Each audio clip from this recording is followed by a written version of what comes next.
ప్రజల తరపున మాట్లాడుతున్నారు ఈటెల గారు. ఇక్కడ ఒక మాట అన్నారని చెప్పి అదే దాన్ని పట్టుకొని అందరూ కూడా ప్రెస్ మీట్లు కాంగ్రెస్ వాళ్ళు పెట్టుకుంటూ ఒకటే వాళ్ళు విమర్శిస్తున్నారు. వాళ్ళకు ప్రజల పూజ లేదు, వ్యక్తి పూజ ఉంది వాళ్ళకు.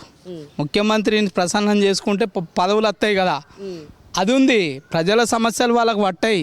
అంతా దద్దమ్మలు ఏం చేస్తాం, దద్దమ్మల పాలన అలా గిట్లనే ఉంటుంది. సో కాబట్టి ఎవరెన్ని మాట్లాడినా సూర్యుని మీద ఉమ్మేస్తాం, సూర్యుని మీద పడుతుందా, మన మీద పడుతుంది. కాబట్టి ఒళ్ళు దగ్గర పెట్టుకోవాలి, ఒళ్ళు దగ్గర పెట్టుకొని మాట్లాడాలి. ఏ మాటలు మాట్లాడినా, ఏ నాయకుడైనా నాలంటోడు నోరు తెరిస్తే బట్టలు ఉండయి, మొత్తం ఉప్పదీస్తా.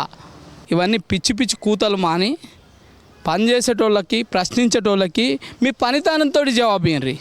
గుంజిలు తీపిస్తా, ఎంట్రిక కూడా బికలేవు. ఇంత పారెట్ గడ్డాలు మిసాలు వేసుకుంటే సరిపోదు కదా.